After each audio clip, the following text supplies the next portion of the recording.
반갑습니다. 권영민 인문학연구소 권영민 소장입니다. 인공지능 시대는 인문학이 경쟁력입니다. 작가에게 조언하는 두 가지. 기다림과 풍요로움. 좋은 책은 모두 세상에 나왔을 때는 떫은 맛을 낸다. 그 새로움이 오히려 결점이 되기 때문이다. 게다가 살아있는 저자가 유명하여 그에 대한 많은 일이 알려졌을 경우에는 그것이 오히려 그에겐 해가 된다. 왜냐하면 세상 사람들은 작가와 작품을 혼동하는 경향이 있기 때문이다. 인간적인, 너무나도 인간적인. 훌륭한 작가가 맨 마지막으로 손에 넣는 것은 풍요로움이다. 그것을 처음부터 가지고 다니는 자는 결코 훌륭한 작가는 되지 못할 것이다. 가장 좋은 경주용 말은 많은 승리를 거둔 뒤에 휴식이 허용될 때까지는 여유여 있다. 인간적인, 너무나도 인간적인. 작가의 여정은 언제나 고난과 도전의 연속입니다. 니체는 작가로서의 발자취에 대한 현실적인 이야기를 풀어냈습니다. 그의 말처럼 좋은 책은 세상에 나왔을 때 처음에는 떫은 맛을 내며 이는 새로움이 가지고 있는 결점으로 여겨집니다. 이러한 현실에 직면하더라도 작가는 기다림의 미덕을 가지고 있어야 합니다. 자신의 작품이 세상에 나오기까지의 시간은 결코 쉽지 않지만 이 과정에서 겪는 모든 것은 작가의 성장과 깊이 있는 이해를 도모합니다. 무시와 비판에도 불구하고 작가는 자신의 열망을 버리지 말아야 합니다. 그의 첫 작품이 문헌학자들로부터 비난을 받았던 니체의 이야기도 이런 어려움을 알려줍니다. 그리고 작가는 풍요로움을 추구해야 합니다. 이 풍요로움은 돈이나 명예가 아닌 독자에게 감동을 주고 삶을 변화시키는 것입니다. 작가는 자신의 이야기를 통해 독자들에게 영감을 주며 그들의 삶에 긍정적인 영향을 끼쳐야 합니다. 그러나 이 풍요로움은 쉽게 얻을 수 없습니다. 작가는 끊임없는 노력과 열정을 가지고 작품을 완성해야 하며 이를 통해 자신의 풍요로움을 실현할 수 있습니다. 마치 경주용 말이 많은 훈련을 통해 최고의 성적을 거둔 뒤에 휴식을 취하는 것처럼 작가도 작품을 완성하고 나면 그 풍요로움을 만끽할 자격이 생깁니다. 첫째, 기다림. 니체의 말처럼 좋은 책은 세상에 나왔을 때 처음에는 떫은 맛을 냅니다. 이는 작가의 새로움이 결점으로 여겨질 수 있다는 것을 알려줍니다. 니체는 자신의 저서에 대한 좋은 평가를 갈망했지만 이루지 못했습니다. 그는 학계로부터 무시당하고 종교계와 도덕주의자들로부터 비판을 받았습니다. 그의 첫 작품인 비극의 탄생은 독창적이고 철학적 사유를 담은 작품이었지만 문헌학자들로부터 모욕적인 평가와 공개적인 반박을 받았습니다. 하지만 이러한 어려움에도 불구하고 작가는 기다림의 미덕을 가지고 있어야 합니다. 자기 작품이 세상에 나오기까지의 시간은 결코 쉽지 않지만 이 과정에서 겪는 모든 것은 작가의 성장과 깊이 있는 이해가 있어야 합니다. 무시와 비판에도 불구하고 작가는 자신의 열망을 버리지 말아야 합니다. 작가는 자기 작품과 연결되는 흥미로운 주제나 새로운 시각을 제시함으로써 세상에 미치는 영향을 넓혀야 합니다. 그러나 이 과정에서는 반드시 장애물과 실패를 마주하게 됩니다.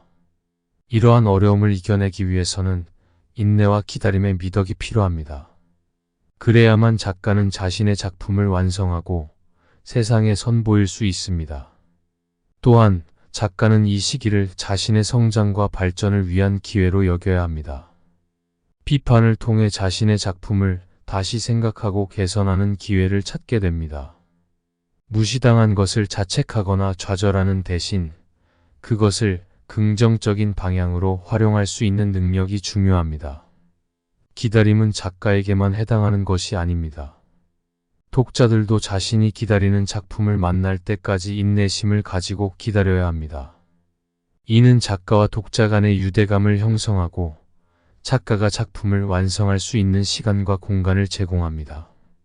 따라서 작가는 자기 작품이 세상에 나오기까지의 과정에서 기다림의 미덕을 지키며 무시와 비판에도 끄떡없이 자신의 열망을 키워나가야 합니다. 이것이 작가로서의 성장과 성공을 이루는 길일 것입니다. 둘째, 풍요로움. 작가가 맨 마지막으로 손에 넣는 것은 돈이나 명예가 아닌 독자에게 감동을 주고 삶을 변화시키는 것입니다. 작가의 풍요로움은 단순히 성공이나 인지도에만 의존해서는 안 됩니다. 오히려 작가의 진정한 풍요로움은 그가 자신의 작품을 통해 독자들의 마음을 움직이고 그들의 삶에 긍정적인 영향을 미치는 것에서 비롯됩니다. 독자들이 작가의 이야기를 통해 위로를 받거나 새로운 관점을 얻거나 인생의 방향을 제고하는 계기가 되는 것이 작가의 진정한 보람입니다.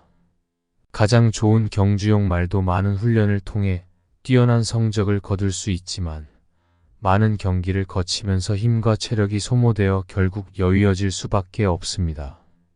작가도 마찬가지로 작품을 완성하기 위해서는 끊임없는 노력과 열정이 필요합니다. 작가의 글은 그 자체로 훈련을 통해 다듬어진 경주용 말과도 같습니다. 작가는 자기 작품을 완성하기 위해 끊임없는 훈련을 거치며 그 과정에서 자신의 힘과 체력을 소모하게 됩니다. 하지만 작품이 완성되고 독자들의 마음을 움직일 수 있다면 그것이 작가에게 풍요로움을 안겨주게 됩니다. 작가는 또한 작품을 완성하고 나면 휴식을 취할 자격이 있다는 것을 명심해야 합니다. 작가의 풍요로움은 그가 작품을 쓰는 과정에서 얻은 성취감과 만족감에서도 비롯됩니다. 작가가 자신의 작품을 마치고 나서는 휴식을 통해 다음 작품을 위한 에너지를 충전하고 자신의 창작 열정을 유지하는 것이 중요합니다. 따라서 작가의 풍요로움은 단순히 성공이나 명예로만 평가되어서는 안 됩니다. 작가는 자기 작품을 통해 독자들의 마음을 움직이고 삶을 변화시킬 수 있는 능력을 발휘함으로써 진정한 풍요로움을 얻을 수 있습니다. 이것이 작가의 창작 의지와 열정을 지속시키며 그가 더 나은 작품을 만들어 나갈 수 있는 원동력이 됩니다. 셋째, 작가의 성장과 성숙. 작가의 성장과 성숙은 기다림과 풍요로움의 과정을 거쳐 이루어집니다. 이 두 가지 요소는 작가의 창작 과정에서 중요한 역할을 하며 그 작품의 질과 가치를 높이는 데 기여합니다. 먼저, 기다림은 작가에게 인내심과 견뎌내는 힘을 길러줍니다. 좋은 책은 세상에 나왔을 때 떫은 맛을 낸다고 했듯이 작가의 창작 과정도 무수히 많은 시행착오와 실패의 연속일 수 있습니다. 이때 작가는 기다림의 미덕을 지녀야 합니다. 작품이 완성되기까지의 시간은 종종 힘들고 지루할 수 있지만 이를 견디고 참는 능력은 작가의 성장을 촉진시킵니다. 또한 기다림을 통해 작가는 자신의 아이디어와 비전을 더 깊게 탐구하고 발전시킵니다. 시간이 지남에 따라 작가는 자신의 작품에 대해 더 많은 이해와 통찰력을 얻게 되며 이는 작품의 질을 높이는 데 중요한 역할을 합니다. 그리고 풍요로움은 작가의 작품이 독자들에게 주는 영감과 변화를 실현합니다. 작가의 목표는 돈이나 명예를 얻는 것이 아닌 독자들의 마음을 움직이고 그들의 삶에 긍정적인 영향을 미치게 됩니다.